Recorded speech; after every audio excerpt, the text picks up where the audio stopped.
Hello student, welcome back to the KD classes. आज के इस वीडियो में हम पढ़ने वाले हैं टोरॉयड के बारे में।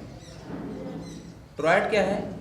जब किसी हालो सर्कुलर रिंग पर हम किसी इंसुलेटिंग वायर से उसको लपेट दें, इस प्रकार से लपेट दें, स्ट्रक्चर जो आपका इस प्रकार के बना है, यही टोरॉयड होता है। या फिर लॉन्ग सोलेनॉइड को हम सर्कुलर रिंग के रूप में क्या कर देंगे, उसे ज्वाइन कर देंगे, तो वही स्ट्रक्चर आपका क्या हो जाता है, टोरॉयड कहलाता है। यानी toroid is a hollow circular ring on which a large number of insulated wire turns are closely bound. A toroid is an endless solenoid in the form of a ring. यानी जो toroid होता है यह एक endless solenoid. Endless कब होगा?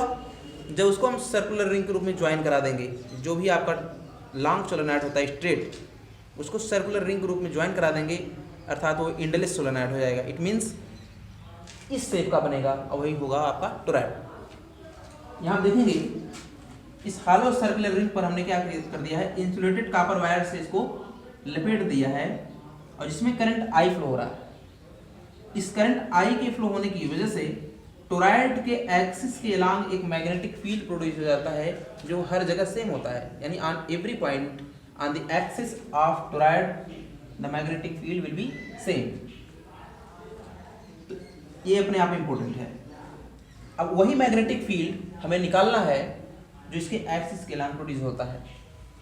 तो मान लीजिए एक करंट है, तो राइट हैंड थंब रूल से हम अंगुलियों को इस प्रकार से कर्ल करेंगे कि वह करंट का डायरेक्शन होगा और अंगूठा जो होगा वह मैग्नेटिक फील्ड के डायरेक्शन को शो करेगा। उस स्थिति में कुछ इस प्रकार से, जैसे ये एक्सिस है, इसी एक्सिस के अलोंग मैग्नेटिक फील्ड इस प्रकार से प्रोड्यूस होगा।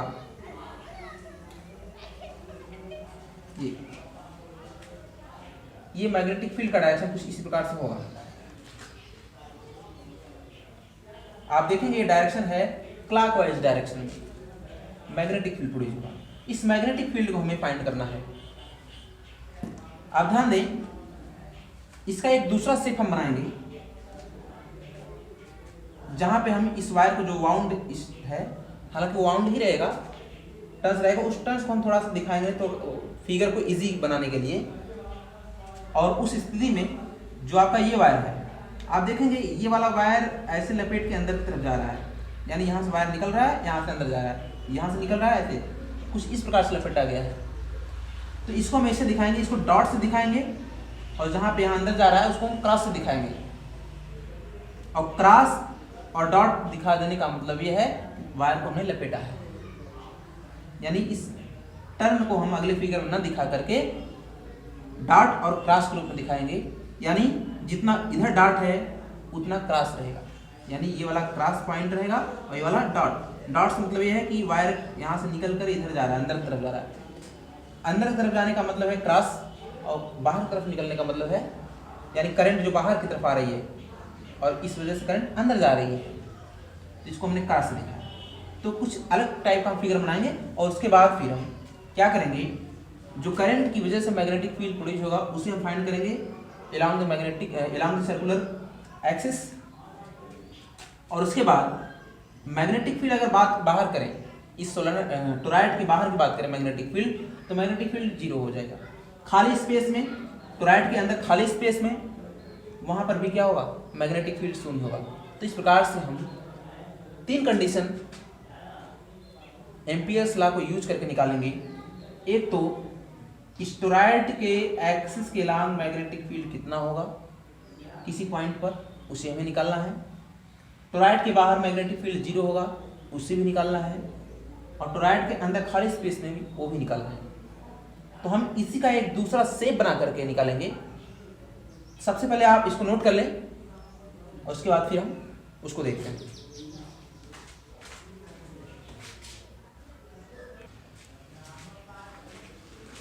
अब देखेंगे जो भी मैंने टोरॉयड का शेप बनाया था उसी को जस्ट लाइक हमने सेम यहाँ पर रिप्रेजेंट किया है। बस अंतर है कि आपको जो कॉपर का वायर में इंसुलेटेड वायर है, जो मैंने उसको वाउंड किया था यानी लपेटा था, वो दिख नहीं रहा है। एक्चुअली वो लपेटा ही गया है, यहाँ से डॉट से निकल कर अंदर की तरफ जा रहा है एक प्रकार से लपेटा ही गया है। यहाँ डॉट से निकल रहा है और क्रॉस जो दिख रहा है वो अंदर तरफ, फिर निकल रहा है डॉट, फिर अंदर, फिर यहाँ से अंदर जाएगा, फिर यहाँ से निकलेगा। इस प्रकार से लपेटा हुआ हमने भले ही नहीं दिखाया है, एक्चुअली में वो लपेटा ही गया है। इसको आप जानते रहे, यानी इसी फिगर को हमने थोड़ा सा क्लियर और स्पष्ट बनाने के लिए ऐसा दिखाया है ताकि आप आसानी से समझ सकें। अब इस टोरॉइड के अंदर जो मैग्नेटिक फील्ड प्रोड्यूस होगा उसका जो डायरेक्शन होगा इस टोरॉइड के एक्सिस के अलोंग क्लॉकवाइज डायरेक्शन होगा, हमने बताया। तो उसके लिए हम क्या करते हैं, यहाँ पे किसी एक पॉइंट पर, इसके अंदर किसी एक पॉइंट पर अगर मैग्नेटिक फील्ड हमें निकालना है, किसी भी एक पॉइंट पर मैग्नेटिक फील्ड निकालना है, तो एक हमें एम्पीरियन लूप को कंसीडर करना पड़ेगा। तो कहने का मतलब है एक एम्पीरियन लूप यहाँ से अंदर से पास करेगा, ये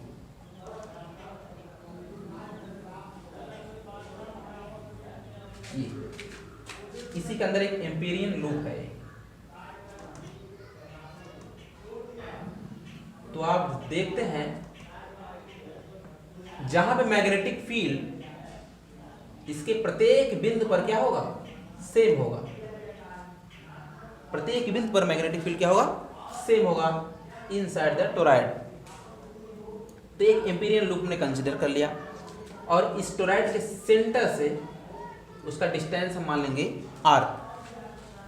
अगर दूसरा कंडीशन क्या होगा, एक तो अंदर निकालेंगे मैग्नेटिक फील्ड, एक तो इस खाली स्पेस में जो आपका खाली स्पेस दिख रहा है इसमें भी हम एक मैग्नेटिक फील्ड निकाल सकते हैं। उसके लिए हम एम्पीरियन लूप कंसीडर करना पड़ेगा। तो खाली जगह में हम इसके लिए क्या करेंगे, एक स्पेस में यहीं पे ऐसे ही एक और लूप हम कंसीडर कर लेंगे। ये इसके अंदर यानी किसी पॉइंट पर मैग्नेटिक फील्ड अगर हम निकालना चाहेंगे तो वो भी हम निकाल सकते हैं, यानी ये दूसरा एम्पीरियन लूप है।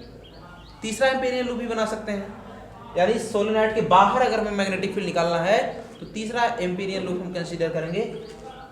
मान लीजिए पहला एम्पीरियन लूप इसको मानेंगे, जिसका रेडियस क्या है, r1 है।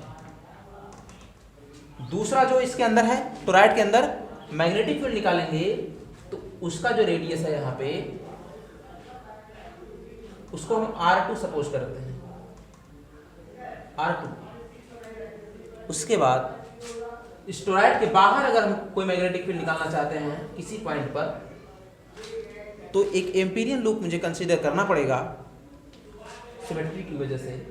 तो मान लीजिए बाहर ये कोई पॉइंट है, डॉट से मैं दिखा दे रहा हूं।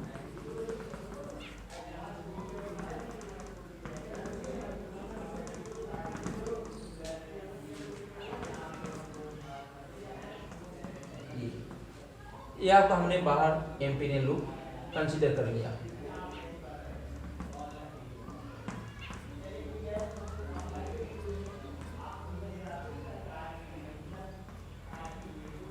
अब इसके किसी भी पॉइंट से हमें मैग्नेटिक फील्ड मान लीजिए निकालना है, तो यहां से अगर इसका हम देखेंगे डिस्टेंस, उसको r3 मान लेते हैं। तो अलग अलग कंडीशन में बात किया। आपको पहले बता दें मैग्नेटिक फील्ड टोरॉइड के बाहर क्या होगा, करंट है नहीं तो जीरो हो जाएगा मैग्नेटिक फील्ड। अंदर भी करंट है नहीं, मैग्नेटिक फील्ड जीरो, यानी जो भी ये लूप है ये करंट को इनक्लोज नहीं कर रहा है। बाहर वाला लूप भी करंट को इनक्लोज नहीं कर रहा है, जबकि ये वाला लूप देखेंगे क्योंकि इसमें टर्न है, इस वजह से करंट इंक्लूज हो रहा है, यानी इसमें मैग्नेटिक फील्ड निकलेगा। तो सबसे पहले आप देखेंगे, तो मान लीजिए जो आपका टर्न है, एक टर्न, दो टर्न, तीन टर्न, ऐसे मान लीजिए n टर्न लपेटे गए हैं। तो अगर ये आपका जो डॉट दिख रहा है नंबर ऑफ n डॉट है, तो नंबर या ऑफ n क्रॉस भी होंगे, क्रॉस भी उतना होगा और डॉट भी उतना होगा। कहने का मतलब ये है कि इस टोरॉइड पे जो टर्न है उसकी जो संख्या है वह n होगी। यानी हम कह सकते हैं let n be the number of turn per unit length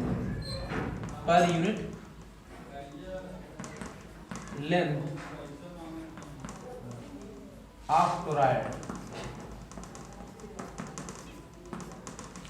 इसके यूनिट लेंथ में जो नंबर ऑफ टर्न है वो क्या है, स्मॉल n हमने कंसीडर किया है। And we consider 3 Amperian loop R1, पहला R1 है एम्पीरियन लूप, दूसरा इसके टोरॉइड के अंदर है R2 एंड R3 आउटसाइड में, एकदम सबसे बाहर, टोरॉइड के बाहर, जहां हमें तीनों कंडीशन मैग्नेटिक फील्ड निकालना है। लिखेंगे for magnetic field for loop 1 के लिए हम लगाएंगे एम्पियर्स लॉ, अर्थात close integral line integral of B dot D L होना चाहिए म्यू 0 आई।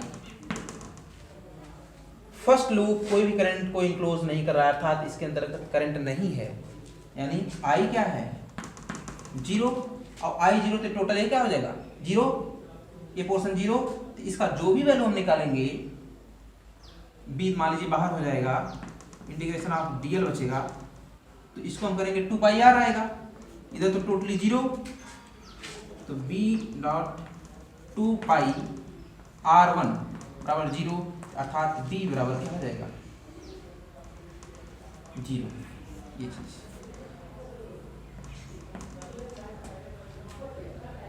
इसका इंटीग्रेशन जब हम करेंगे डीएल, टोटल जो 2 पाई आर 1 हो जाएगा इक्वल टू 0, अर्थात b का मान हम 0 हो जाएगा। ये तो पहला केस था। दूसरा केस देखेंगे। दूसरा केस देखने से पहले तीसरा केस हम देखेंगे। तीसरा कंडीशन यानी कि फॉर लूप 3, इसका भी हम क्लोज इंटीग्रल करेंगे B dot D L equal to mu 0 I.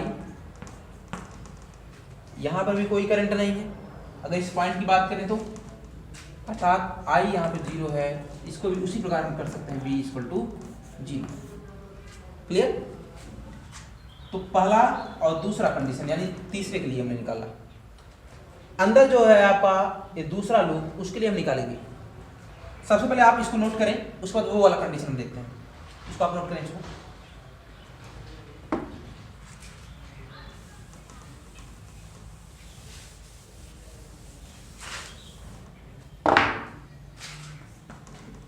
For third loop, second loop, for loop 2, इसमें जो टोटल करंट आई है, टोटल करंट आई इंक्लूड कर रहा है। आप देखेंगे B dot D L is equal to mu 0 total current I. ये sigma मतलब ये टोटल करंट की बात है। चलिए एक चीज जान लें, मैग्नेटिक फील्ड का डायरेक्शन अगर आप निकालना चाहते हैं इसके अंदर किसी भी पॉइंट पर, उस पॉइंट पे हम टेंजेंट ड्रान कर देंगे। जैसे इस पॉइंट पे मैग्नेटिक फील्ड हमें निकालना है, केवल इसी पे हमें एक टेंजेंट ड्रान कर देना है। तो जो टेंजेंट ड्रान करेंगे तो उसका जो डायरेक्शन होगा वही मैग्नेटिक फील्ड का डायरेक्शन होगा। इस प्रकार से किसी भी पॉइंट पे हम मैग्नेटिक फील्ड का डायरेक्शन निकाल सकते हैं उस पर टेंजेंट ड्रान करके। तो इसका मतलब जो भी शेप बनेगा इस प्रकार से, तो एक सर्कुलर लूप की तरह बनेगा, यानी टोरॉइड के अंदर जो उसका एक्सिस के अलोंग ही मैग्नेटिक फील्ड का डायरेक्शन होगा। इसको हम बी बाहर करेंगे, integration close integration dl equal to mu 0 sigma I. आप देखें mu 0 sigma I, sigma I अगर total current enclosed by this loop, total current, तो टोटल करंट कितना होगा अगर सिग्मा आई की बात हम करें, किसी एक टर्न में फ्लो होने वाला करंट और इसका जो लूप का सरकमफ्रेंस का मल्टीप्लाई कर देंगे, अर्थात ये 2 पाई आर किसी एक लूप का सरकमफ्रेंस है। ऐसे कितने इसमें हैं टर्न लपेटे गए हैं, n, स्मॉल n, यानी number of turn per unit length. और उसमें जो है करंट फ्लो हो रहा है आपका I, किसी एक टर्न फ्लो होने वाला करंट I। इस प्रकार से इसको हम लिख सकते हैं, dl को लिख सकते हैं b, dl को 2 पाई r, 2 पाई एक्चुअली में इसका जो हमने r2 कंसीडर किया है तो ये r2 हो जाएगा। क्लोज इंटीग्रल ऑफ dl का हो जाएगा 2 pi r2 is equal to mu 0 sigma i का वैल्यू कितना हो जाएगा यहाँ से 2 पाई r2 n i। ठीक है, तो यहां से 2 पाई r2 आप देखेंगे 2 पाई r2 से कैंसिल, तो b इक्वल टू हो जाएगा म्यू 0 n i।